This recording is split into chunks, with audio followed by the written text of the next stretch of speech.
Magandang araw, magandang hapon at magandang gabi sa ating mga kababayan sa iba't ibang panig ng mundong ito. At syempre, shout out din sa ating mga kababayan sa iba't ibang panig ng bansang Pilipinas. Kamusta naman po kayo? At sana po ay kayo ay nasa mabuting kalagayan. Ako po ay humihingi ng inyong lambing.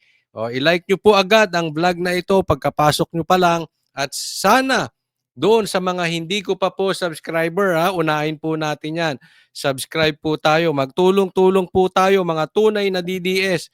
At itaguyod po natin. At pagtulungan natin itong pakikipaglaban dito sa mga abusado, dito sa mga adik, dito sa mga buhaya, dito sa mga magnanakaw sa bansang ito. So, like and subscribe po kayo. Okay, ito po ang ating mga pag-uusapan.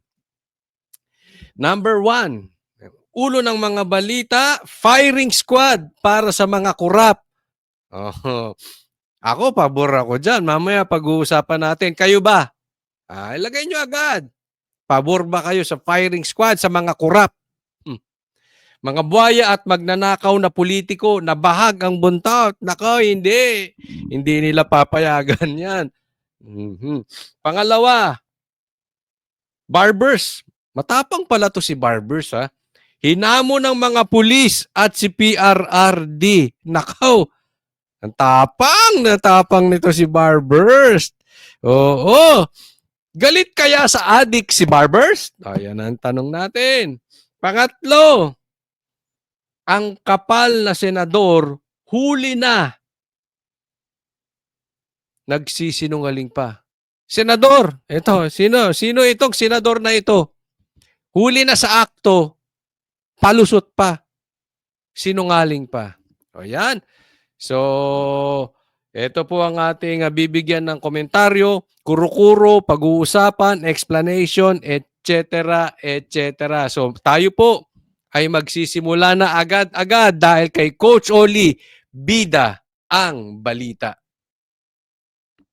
Ito po, simulan natin sa firing squad. Kamatayan sa pamamagitan ng firing squad ang mga politikong sangkot sa graft and corruption, malversation of public funds at plunder sa ilalim ng House Bill number 11211. Yan ang ulat ni Mela Las Moras.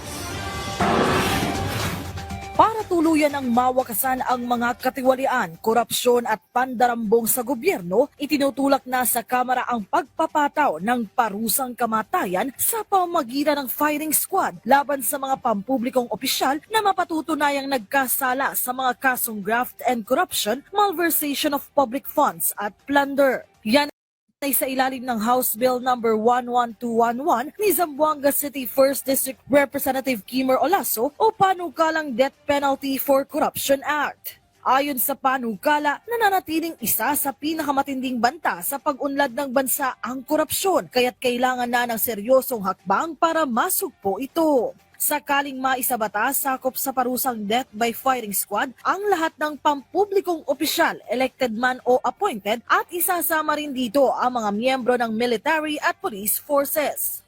Sad to say that it's been growing. Sir, saglit lang, saglit. Ang ganda ng panukala mo, ha. Ako ganyan ang paniwala ko, eh. Kahit ikaw ay pula, kahit ikaw ay dilaw, ha? Kahit kayo ay asul, ano pa man kayo. Pero pag gusto ko yung inyong mga ginagawa, yung mga inyong panukala, nako, suportahan ko yan. Ako, gusto ko yung ginagawa mo, firing squad. Kayo ba, pabor kayo sa firing squad dyan sa mga magnanakaw? Firing squad, as in P, mga PI kasi kayo. Di ba? Pabor kayo.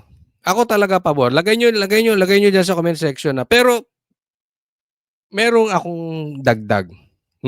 Sino kayang nakakaalam? Pwede ba kaya ka naming ma-interview sa aming vlog dito sa Banateros? Sa aming programa sa SMNI. Ganun na rin. No? Kasi meron akong gustong idagdag. Pwede ba pati adik? Pati adik, pabor ba kayo? Kasi alam mo, salot parehas yan. Yang magnanakaw na politiko, yang kurap na politiko, salot yan sa bansang Pilipinas, walang maidudulot na mabuti yan. Dapat yan pinapiring squad talaga. Hindi lang pwedeng death penalty na basta death penalty lang. Firing squad. Nang may karoon ng medyo kahihiyan. Hindi naman ito ay para sila ay bastusin, pero ito ay magsilbing leksyon sa mga kurap. O isipin mo, nakakahiya yun. Nakakahiya sa pamilya mo, nakakahiya sa mundo, nakakahiya sa kapitbahay mo, nakakahiya sa kanegosyante mo. Pabor ako, dapat talaga firing squad. Sana maipasa to, no? And again, pangalawang salot, itong mga adik na politiko. Isama nyo na, pwede ba? Pwede. Request lang. Sana makarating tong request ko sa'yo. Oo, damay na natin yung adik kasi walang gagawing mabuti tong mga adik. Di ba? Yung adik nga na walang pera, grabe ang pansasamantala sa taong bayan. Grabe ang nagiging perwisyo sa Pilipinas. Yung pa kayang adik na nasa posisyon, yung adik na mayaman, ang sakit sa ulo niyan. Ang laking problema nating mga Pilipino dyan. Hindi po pwede na ikaw ay opisyal, adik ka. Hindi po pwede na ikaw ay, halimbawa lang to senador, adik ka. O kaya presidente, o kaya vice president, o kaya pulis, o kaya sundalo na adik. Hindi talaga po pwede. So pwede ba isama nyo na yung mga adik dyan nang malintikan nitong mga ito, ha? O, pakiusap lang po. O, isali nyo. Pero tanungin ko rin kayo, kayo ba pabor sa firing squad dito sa mga kurap or kurap at adik? Lagay nyo na rin kung kurap at adik. Kung ano mas gusto nyo, ha? Around. Kaya sabi ko, we should do this because to give a lesson. Alam nyo, pag nasampulan ng to na isa, I really believe that this will put a stop on it. Yun. Exactly, yan yung sinabi ko. Alam nyo, ang problema sa Pilipinas, ha? Pansinin nyo, meron akong nakitang video dyan sa China. Iniwan yung bisikleta, binalikan, andun pa rin. Sa Japan, ganun din. Iwan mo lang yung bisikleta mo, andyan. Sa Hong Kong, ganun din. Bakit sumusunod naman yung mga Pilipino? Bakit sa Pilipinas, hindi mo pa naiiwan yung bisikleta mo, nawawala na? Malambot kasi yung batas natin. Dapat ba sampulan niya mga pistiho na yan? Hindi, kasi alam nyo, hindi na ubre. 'Di ba? Una, inalis pa nga yung death penalty. Oh, kaya itong mga ito, alam mo kaya ako pabor dito. Kasi may nagsabi sa akin, Coach Oli, medyo mahirap kasi yung death penalty dahil mahina yung justice system natin. Ang problema, maraming napapagbintangang maliliit dahil walang abogado, dahil mahirap, dahil mangmang. So kahit wala silang kasalanan, nakukulong. Kawawa naman kung mamamatay ng inosente. I agree. Kaya nga, para lang sa mga politiko. Ibig sabihin, pag ang politiko na patunayan mong korap, magnanakaw at adik, malaking bagay po yun. Bakit? May pang-abogado yan. May power yan. Kayang ipagtanggol ang sarili. Di ba? So, ibig sabihin, pag convicted na politiko, gaya ni Franz Castro, ibig sabihin, legit. Politiko ka na. Nasa panig ka pa ni BBM, nasa panig ka pa ni Tamba, tapos napatunayan ka nga child abuser. Ibig sabihin, totoo at walang kakupas-kupas, walang kakurap-kurap na kasinungalingan. 'Di ba? So hindi magagamit yung hindi inosente 'yan. Ano lang 'yan, kawawa. Hindi po pwede. Sa politiko lang ito, sa politiko. Sa pulis, medyo ano pa ako At saka sa sundalo, no? Siguro pwede na yung death penalty pero wag ng firing squad. Dito na lang sa mga politiko. Kasi sabi nga, much is given, much is required. Nabigyan ka ng kapangyarihan, dapat naman, huwag mong gamitin sa kalokohan. Nabigyan ka ng kapangyarihan para tulungan mo yung mga maliliit na tao. Tapos anong ginagawa mo? Ninanakawan mo. Diba? Dapat ikaw ay nagtuturo ng magandang halimbawa. Number 1 kang adik. Anong ituturo mo sa bansang Pilipinas? Di wala. Nga. Mahirap po yung ganon. Kasi, pag inisip-isip po natin, ang sakit pong nakawan. Diba? Tingnan mo to. Halimbawa, ikaw ay mayaman. Nakatira ka sa penthouse. Pag bumiyahe ka, hindi business class, hindi first class, private jet. Nakakapasyal ka sa ibang bansa, iba't ibang bansa. Ang dami mong bahay. Tapos, meron kang kapitbahay na hindi malaman, kakakain pa lang, hindi nila alam saan kukuhanin yung susunod na kakainin nila. Isipin mo, ako yon. Halimbawa, ako yon, ako yung mayaman. Kayo, kayo, kunwari lang. Hindi hindi po ito. Kayo, nanonood. Halimbawa lang ito, mahirap kayo. Wala na nga kayong makain. Kawawa yung mga anak ninyo.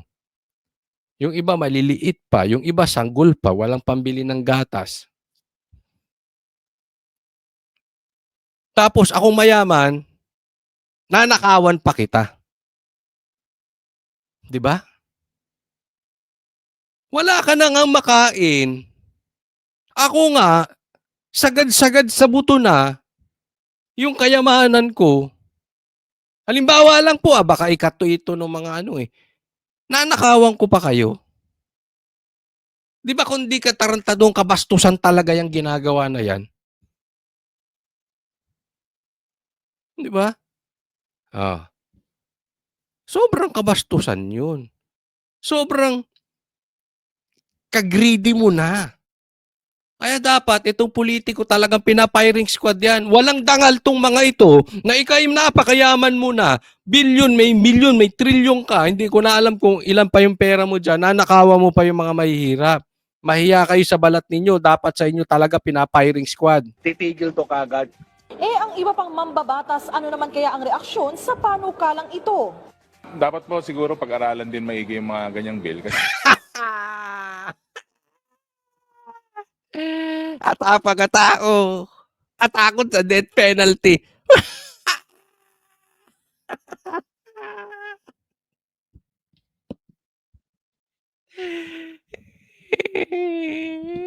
Sir, nagtatanong lang ha. Huwag ka magagalit. Baka ikaw ba unang mabiktima niyang firing squad? Ang sakit, Kuya Eddie. may mga similar bills na rin po na na-file from before. Magpapalusot pa, meron pa rin na bills na file before. Hindi na For kailangan. me personally, my stand is definitely no to death penalty talaga ako. Hindi. Huwag kang gumaganon. Huwag kang kunwari para sa taong bayan. Sa politiko naman yung death penalty. Hindi naman sa mga...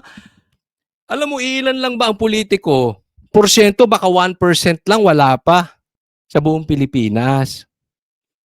Naka. Sige, dapat harangin mo kung gusto mo. Para doon sa mga maliliit na ating mga kababayan. Pabor ako dyan. Samahan pa kita, tulungan kita i-promote dyan. Huwag din penalty para dun sa mga maliliit. Kawawa naman. Mas maraming napagbibintangan lang. Pero sa politiko, huwag ka na magpalusot, Brad! Huwag kami. Lokohin nyo yung mga gutom na vloggers. Huwag kami. Lokohin yung mga vloggers na bayaran. Hindi kami. Huwag kami. Nagdadabog ka, Kotsoli. Hindi. Hindi nyo ba feel? Sobrang tuwa ko dyan sa firing squad. Although sa tingin ko, medyo mahihirapan yan makapasa. Alam nyo kung bakit? Sila mabibiktiman yan eh. Di ba? Sila madadali niyan. So, alanganin. Sa tingin ko hindi mapapasa. Pero natutuwa ako na hindi ito mapasa yung maunti-unti lang. And who knows? Someday. Di ba? Who knows? Alam mo, tumatak to sa utak ko. Paalala nyo sa akin, ha? Paalala nyo sa akin kasi pag nagkikita kami ni PRRD o ni BP Sara, nilalabas naman namin sa Facebook.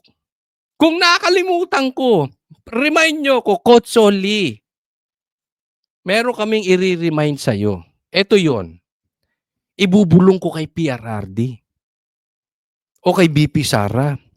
Ituloy itong firing squad sa mga politiko. Oh, payag ako dyan. May dapat talaga yan. So, hindi man matupad ngayon, malay natin. Kasi definitely, I know, you know, we all know BP Sara will be the next president. That's for a fact. Totoo yan. So, dapat mabulungan natin. Vice President. BP Sara. Sana matulungan mo maipasa sa itong mga buhaya. Itong mga magnanakaw na ito na nagtatago sa pangalang ayuda, ma-firing squad. Ang saya-saya na bubulong-bulong lang ako. Parang akong Hindi ko naman sinasabing susundin ako kasi wala naman akong political strength para sundin nila. Importante, nagawa ko yung party ko. Bumulong. Tama naman yung binubulong ko. Kaysa naman yung mga congressman bumubulong-bulong. Wala ba tayong proyekto dyan? Boss, wala ba tayong proyekto dyan? Sino ba ang gusto mong birahin namin? Bibirahin namin. May boss! Boss! Wala ba tayong kasunduan dyan? Di ba? Pangit yung ganung bulong. Boss! Master, amo! Wala daw baril pumasok sa KOJC. Sabihin mo. Mahirap yung bulong-bulong na gano'n.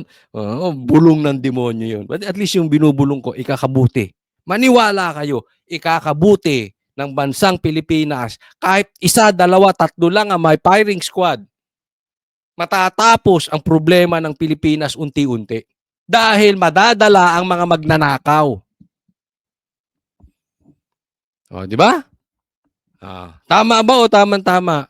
Yan lang naman talaga problema ng Pilipinas Magnanakaw at adik. Pambira. Pag sinama mo pa yan sa iisang tao, adik na, magnanakaw pa, tapos tayo dyan. Mahirap yan. Talaga ako. Well, nag-file din ako ng bill to reimpose the death penalty for certain heinous crimes. Plunder is the most logical crime to be... Wag ka na, ang dami pang sinasabi. Suportahan mo na lang yung firing squad. Ayos na yun. Tatakot ka ba? Hindi, ako yung nagtatanong lang, Natatakot ka ma-firing squad? Tanong lang naman. Wala naman tayong di ba? Pwede mo rin namang sabihin, I invoke against self-incrimination. Pwede. Basta nagtanong ako sa'yo. Mapa-firing squad ka ba, barbers? Tanong lang naman.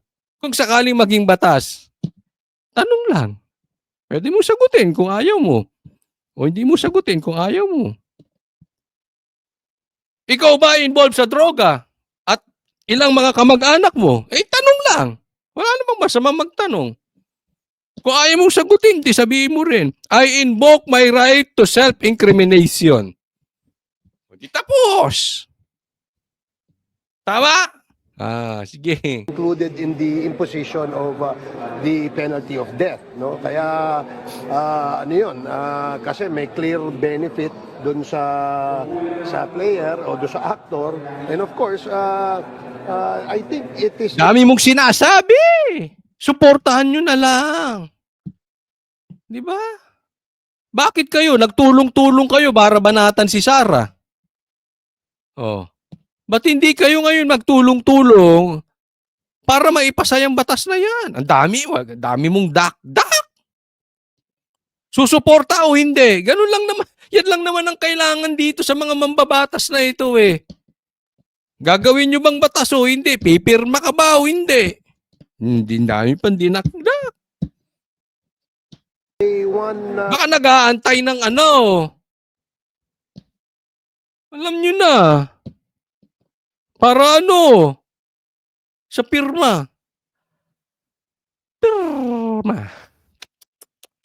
Kaya nga hindi na umusad yung impeachment eh, no? Oh, nagbuka kayong tanga pare-parehas. Panay ang gisa nyo kay BP Sara. Walang nangyayari sa inyo. Nakaw. Tinamaan ng lintik. Serious step, no, to really send a signal that corruption should not be taken lightly. Bagamat ilang buwan na lang ang nalalabi sa 19th Congress, umaasa ang principal author ng panukala na makalulusot pa rin ito. Ako personally, hindi ko siya kilala ha. Pakilala nyo sa akin at sana ma-interview natin to. At, gusto ko itong ginagawa nito. Hindi ko alam. Eh kung ito'y pink, okay lang. Walang problema. Wala namang problema sa akin kung ano kulay mo eh. Kung pink ka, dilaw ka. Basta wag ka lang epal. Eh maganda to. Maganda. Eh ngayon, kung epal siya, basta maipasa niya yan. Walang problema rin sa akin. Ha? Kahit best friend pa siya ni Trillanes. Pag naipasa mo yung batas na yan, saludo ko sa'yo. Hindi, kayo. Kahit, hindi, ako honestly, hindi ko siya kilala. Hindi ko alam kung anong kulay nito. Pero kayo, susuportahan nyo ba itong mama? Kung sakali, maipasa niya yung batas na yun.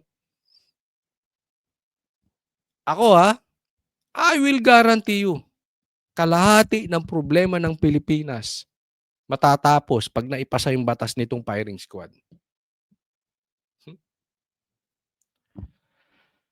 Isa lang ang masampulan. Live! Diyan lahat ng vloggers naka-live, oh. Pambi. Diyan yung media. Pag hindi tuminuyang mga yan, yung mga buhaya na yan na walang kabusugan sa pagnanakaw, walang kabusugan, akalain mo, bigla ko tuloy naalala, papasensya na po naalala ko yung itong mga nangaagaw ng asawa na may asawa, itong nangaagaw ng mga lupa, itong nangaagaw ng mga ari-arian, negosyo. Sa politiko, marami din yun, yung nangaagaw ng yung credit grabber. Dami niyan. Pero mas nakakahiya to. Nanakawan mo, maliliit. Mahihirap, wala nang makain. Nanakawan pa ng mayaman. Kadiri kayo. Kadiri. Kaya't hiling niya, sana'y suportahan ito ng kanyang mga kasamahan at maging ng Malacanang. Yun lang naman ang tapos na yun. Dami pang sinabi ni Barbers. Yun lang, suportahan. O, ikaw, Marcos, kaya mo bang suportahan to? Yun ang problema eh.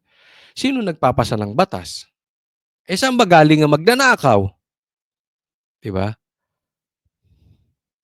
Paulit-ulit ang problema natin. Dahil ang batas natin walang pangil sa mga magnanakaw na politiko. Dahil sila rin ang gagawa. May immunity pa nga sila di ba? Pambira, Next topic tayo. Ito naman ay pag-usapan natin ito mga malilinis at mga banal-banalan, banal! ng mga politiko. Meron po akong kopya ng affidavit nyo. At ito naman po ay pinaninindigan po ninyo. Tama po? Mm. Yes, Your Honor. Okay. Maraming salamat. Dito po sa number 7 Mm. ng inyong sinumpang salaysay, sinabi po ninyo dito, when I entered the end room, I saw 2 lawyers of Colonel Garma standing inside the room. One of the lawyers approved... Ito naaalala nyo, ito yung si Grijaldo na di umano ay kinukumbinsi na kinukumbinsi ni Dan Fernandez at saka nito ni Abante na umagri sa kanila na ilaglag si PRRD na patungkol dito sa drug war ni PRRD. Diba? Ito yung pinag-uusapan dito. Ngayon, siyempre, tinamaan si Dan Fernandez, kakampi nila. Kasama nila yan. Magkakatabing umuupo yan. Baka magkakatabi pang tumatay ang mga... Nasaktan. Nasaktan sila.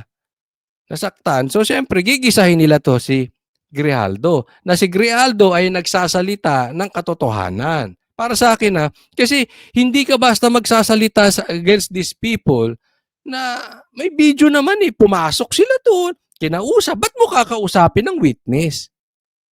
O resource person, di ba? Dapat yan hindi nyo kinakausap.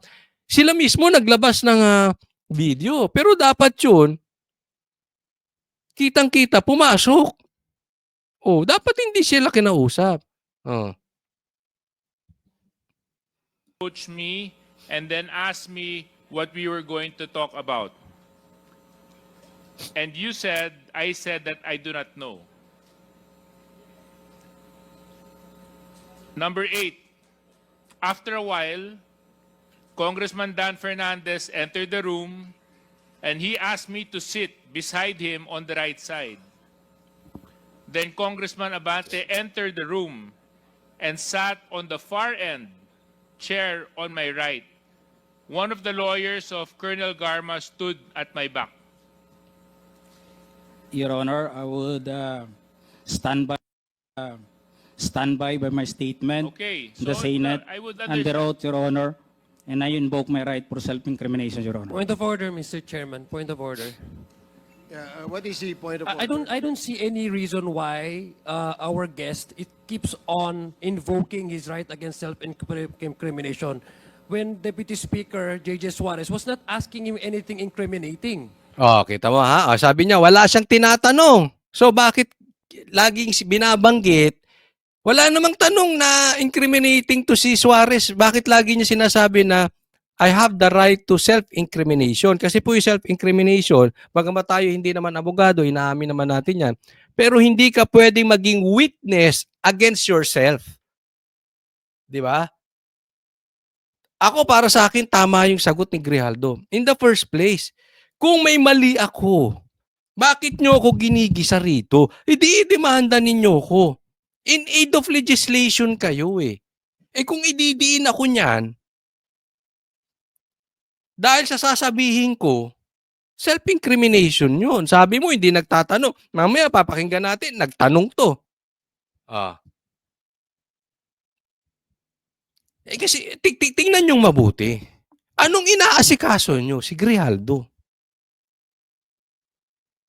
Pagpalagay natin, sinungaling si Grijaldo. Si Grijaldo na. Ang pinakamasamang tao sa Pilipinas, ano ngayon?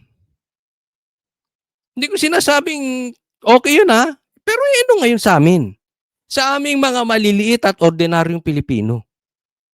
Bakit hindi nyo imbestigahan yung blank space na yan na ipanasa ng BICAM? Itong BICAM. Scammer kayo Nagpasa kayo na hindi na ratify, hindi na pag-uusapan. Saan ka nakakita ng budget na blanco? Yan ang balita ngayon, mga brad, mga sir, mga honorable. Tahimik kayo. Pare-parehas. Bakit yan walang urgency diyan kay Grijaldo eh. Kung may kasalanan yan, tapos naman na eh. Wala nang epekto sa amin. Sa aming mga maliliit, wala nang epekto yan. Kung may epekto man yan, long term, siguro pwede nating ipagpaliban. Ang immediate na, ngayon, budget pinag-uusapan. Hirap ng mga Pilipino. Ang budget natin, blanco. Ayun ang kailangan ng immediate needs. Na paano kayo? Bakit hindi nyo patawag dyan si PRRD at sabihin nyo, eto, sabi nyo may blanco, sabi ni Bongbong, wala, sinungaling kayo.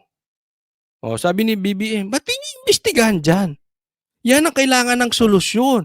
Dahil pag tumuloy-tuloy ang budget na yan at mayroong gustong magnakaw at may dumuktor ng budget na yan, kawawa ang Pilipinas na mahirap na. Grijaldo kayo ng Grijaldo. Habol kayo ng habol sa mga Duterte. Si Sara, tapos na eh. 125 million lang issue sa inyo. Yung napakalaking budget, hindi nyo pansinin. Anong kaipokrituhan yan? Ba't ayaw nyo pag-imbestigahan? Pambihira itong mga to. Kung ano-ano Alam mo yung, bigyan ko kaya halimbawa, ha? Halimbawa. Halimbawa lang to. Bahay mo nasusunog. Kailangan ng immediate yun. Kailangan ng immediate attention nun. Hindi. Maya ako na problemahin yung sunog. Kasi may meeting kami sa opisina. Yes, importante yung meeting sa opisina. Pero lintik, sunog na yung nangyayari sa bahay. Lalo't hirap kami sunog. Ganyan po eh. Masusunog ang pera natin dyan. Sa blanco na yan. Pambira. Iba, ano-ano pa inaatubag ninyo? Mayaya naman kayo. Siguro, ang yayaman nyo na. Kawawa naman yung walang makain. Na dapat yan ang He was just merely Isa ka pa. reading Mm. a portion of his affidavit. So I don't like, Mr. Chair, that this committee, that our resource person may impress upon the public that we are here to corner him and to incriminate him. Hindi ba? Hindi ba? Ano yung ginagawa nyo sa kanya? In aid of legislation?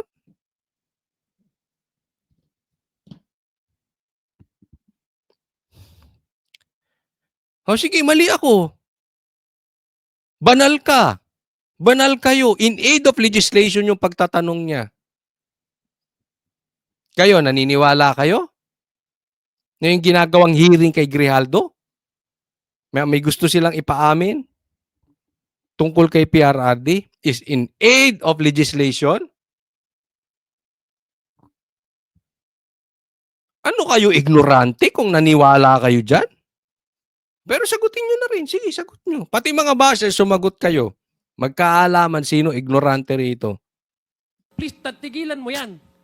Hindi naman, Mr. Chair, it's not right to invoking self-incrimination when in fact... Nakakatakot tong mga to. Kaya pag ako pinatawag, alis ako. Nakakatakot kayo. Lalo na si Barbers. At saka si Paduano, laging high blood. Break ba kayo ng siyota mo, Paduano? Para kayong lagi nag-aaway ng asawa mo or siyota mo kung meron man. O boyfriend mo, hindi ko alam. Wala akong pakialam sa personal mo. Pero yung asta mo, para kang inaway ng partner mo. He is not asking you any questions but merely reading his affidavit. Baka naman ng message na pinapakita, Mr. Chairman, sa publiko, inaangulo. Tingnan mo itong mali ito. Yung lagi niya sinasabi, magbabasa lang naman, di nagtatanong. O, tingnan nyo. Natin siya dito. I'm sorry, Mr. Chair, but I have to manifest this. I think kailangan. the to the Senate was discussed. O, tama. Kailangan may manifestation ka. Tamba, natutuwa ka sa manifestation neto? Tatanong lang. Kailangan siya magkaroon ng manifestation. O, Martin, good shot ba o bad shot? Lisa. Hindi kasi kay Lisa galing yung bad shot, di ba? Lisa, bad shot ba? Bad shot o good shot? Yung manifestation niya. Where in his affidavit did he mention anything about illegal drugs and EJK? He did not share any inputs or his knowledge on illegal drugs. His participation in that Senate inquiry was merely to besmirch the reputation of some of the chairmen here. Siya pa, si Grijaldo na nga hindi nagsasalita. Ang sensitive mo naman, Brad. Sir, honorable, ang sensitive mo? Kayo pa ang sinisira ni Grijaldo, hindi na nga nagsasalita. Look who's talking. Si Grijaldo ba ang sumisira sa inyo? Sa reputasyon nyo o siya ang sinisira ninyo? Pakinggan ninyo, ha? Besmirch the reputation of some of the chairmen here. And as Paano ka makakapag-sira ng reputation, wala ka nang sinabi? Kung hindi self-incrimination, the right to against self-incrimination. So pag sinabi ko yun, sinisira ko reputasyon mo? Saan kaya napulot na ito yung mga pinagsasabi niya?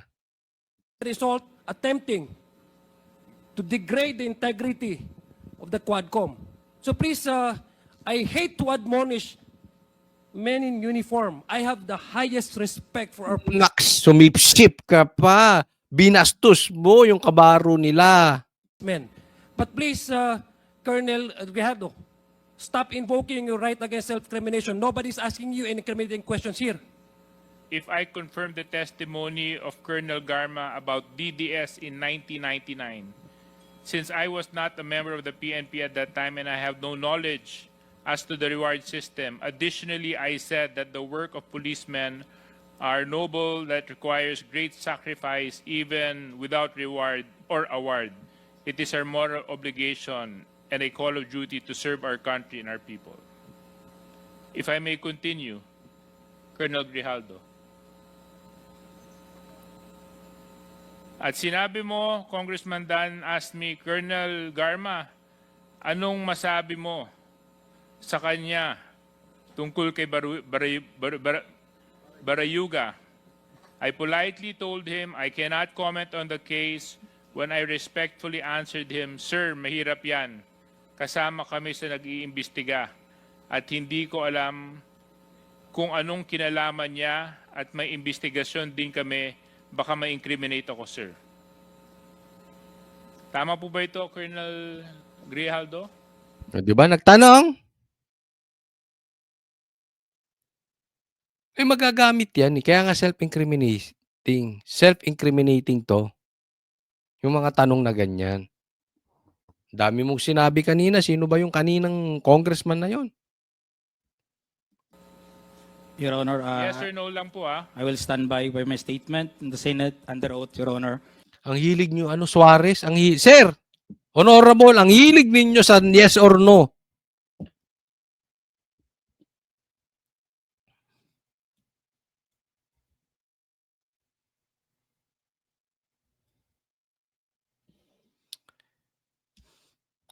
Nakakaasar tong mga ito. And I would like to invoke Mr. my Chair right again. for self-incrimination, Mr. Chair. Your Honor. Again, Kasi alam nyo bakit? Dapat, una, wala na dyan si Dan Fernandez. It's about them eh. Yung pinag-uusapan, yung tungkol kay Dan Fernandez tsaka kay Abante. What do you expect dun sa tao? Kayo na ang abogado, kayo na ang judge, kayo pa congressman, kayo pa nag-iimbestiga, kayo na pulis, nagpapakulong kayo. Kayo na mayor, siga kayo dun eh. Kayo na lahat. What do you expect from Grijaldo? Sa inyo kaya gawin yan? Matapang kayo kasi kayong nakaupo ngayon dyan. Normal yan. Matapang kayo. Paano kung kayo inimbestigahan ng ganyan?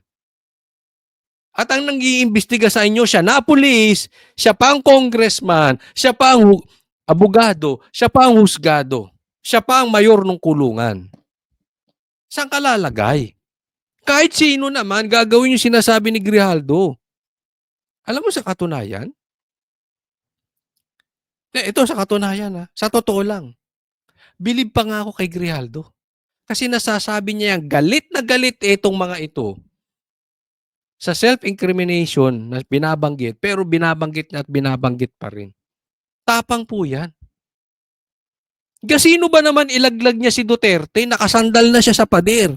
Baka may pera pa siya, na-promote pa siya, sikat pa siya, safe pa siya. Tama or tama-tama? Kaya matapang niya si Grijaldo. Hindi simple yung ginagawa ng tao. Kayo naman, patayin nyo na kaya. Total, hindi nyo nire-respeto karapatan eh. Source person is out of order Mr. and Chair. let it be of record that he is continuously disrespecting this committee. I don't think ang balat sibuyas nyo, hindi niya dinidisrespect kayo. Umaayon lang siya sa batas. Ay, nakita nyo ba yung aura ng tao? Nakita nyo ba yung body language niya? Binabastos ba kayo? Diretsuhan na. Or siya ang binabastos nyo? Kung makaturo kayo, para kayong mga banal. Hindi ba? Sige. Kayo dyan, sa mga manunood, including the bashers, including the yellow pinks and the reds, pati mga NPA, tanungin na natin, sino ba nang babastos dito? Tingnan nyo nga si Grijaldo kung nang babastos. By refusing to answer appropriately to the questions propounded by the member. Alam mo, Colonel, if I may, DSJJ, binibigyan ka namin ng pagkakataon dito eh. Nung nasa Senado ka, ang tapang-tapang mo eh. Bakit dito ay mo magtapang ka rito? Siyempre, kayo dyan eh. Ikaw kaya, ilagay ko sa isang lugar na nag-iisa ka, ang nasa paligid mo puro armado. That is just an example. Baka sabihin, bakit armado ba kami dito? Hindi. Kasi dyan sa lugar niyan, alanganin siya talaga. Magkakasama kayo dyan nakaupo eh. Kayo na nag-iimbestiga, kayo pa nagpapakulong. Kayo pa siga doon sa kulungan. Papakita ko sa inyo si Paduano kung saan-saan siya gusto pa ilipalipat. Natural. Alam mo yung tabas ng dila nito si Barbers? Ang hinahamon nito, sa akin lang ha, hindi maganda. Bastos.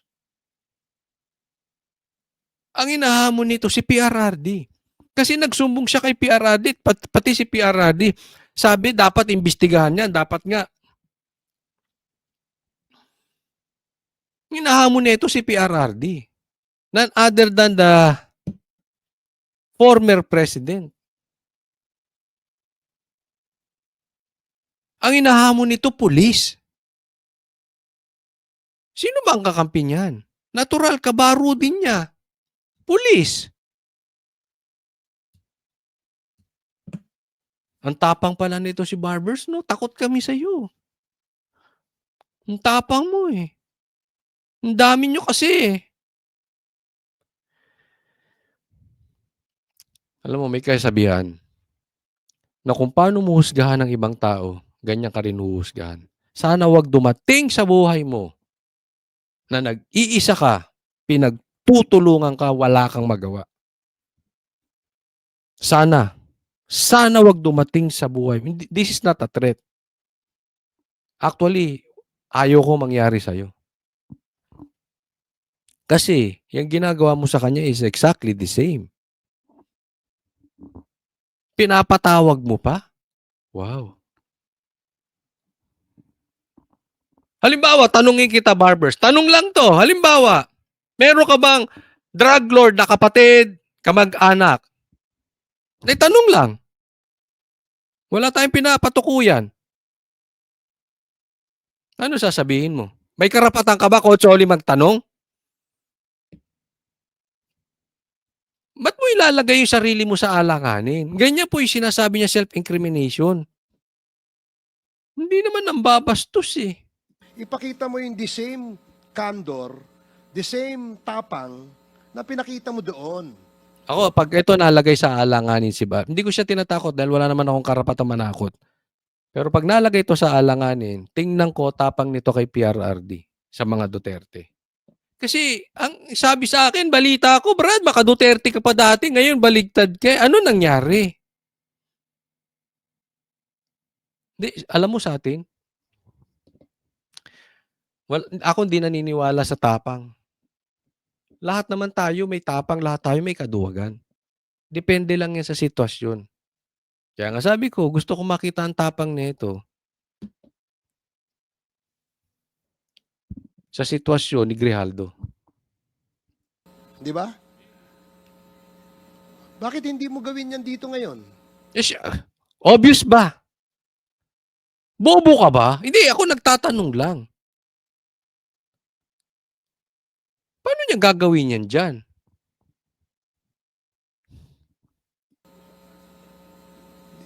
Nagtatago ka sa likod ng right against self-incrimination eh. Hindi, Brad. Yun ang batas, boss. Honorable, yun ang batas. Ikaw ba, hindi ka nagtatago sa likod ng posisyon mo? Tanong lang.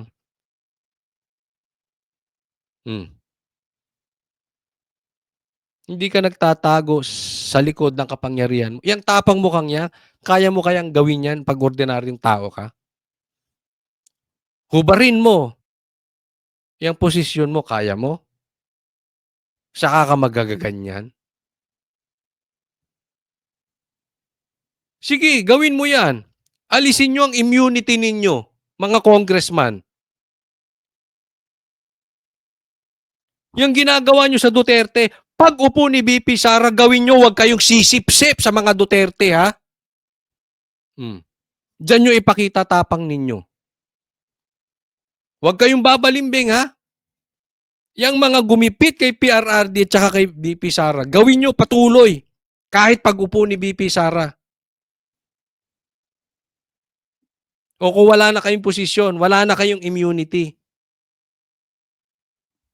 Tinatanong sa'yo, relevant question. Ay kung i-incriminate siya, kahit super relevant yan. Self-incriminating po yan, honorable.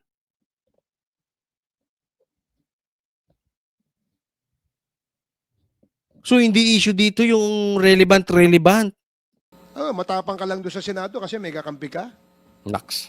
Dito ka magpakita ng tapang mo. Tapang. Yung nandoon ka lang. Nakakatakot, no? Hindi nakakatakot to si Barbers. Galit din to sa mga vloggers eh. Oo. Ang tapang. Huwag na tayo magsalita, mga vloggers. Mga journalists, huwag na tayo magsalita. Matapang si Barbers. Takot kami sa'yo. Kakatakot ka. Alam mo, ang mahirap kasi sa'yo, gusto lang nating malaman ang katotohanan sa likod nito. Ang dami mo. Hindi po pwedeng lumabas ang katotohanan. Magkakakampi kayo dyan. Alam mo, kung may hiya sa balat, yang si Abante tsaka si Dan Fernandez, dapat nag-inhibit muna sila dyan.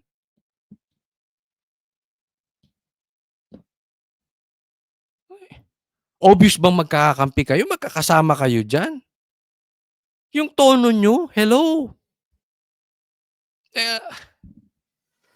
Pero ito pakiusap.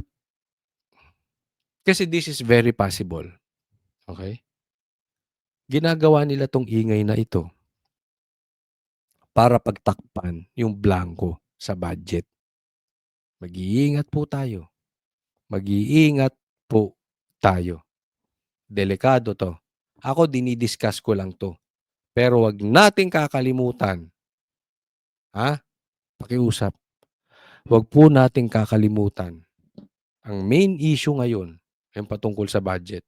Wag tayo magpalinlang sa lumiligaw ng issue. Dahil hindi ko maintindihan bakit hindi yan ang pinanggagalaitin nila, hindi yan ang iniimbestigahan nila kung hindi si Grijaldo. Ginawa eh. Dinamay mo pa yung mga kasama na, hindi dahil sa kasama namin sila, kundi hindi tama ang nangyari at ginawa mo. So Colonel Grijaldo, babalikan ko lang. Totoo ba o hindi na merong pumilit sa iyo na magsalita na hindi naaayon sa katotohanan? Naksi. So, sa madaling salita, pinababaligtad siya against the Duterte. Simple. Dito sa Quadcom. Your Honor, I would like to invoke my right for self-incrimination, Your Honor. Mr. Chair, point of order. What is the point of order, Congressman Ako?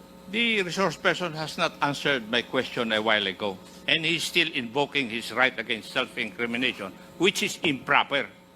Even Supreme Court decisions say so. Ano jurisprudence? Sige, ano? Ano sa sinabi ng ano? Can you please cite the case na sinabi ng Supreme Court? You're just telling me your ignorance of the law.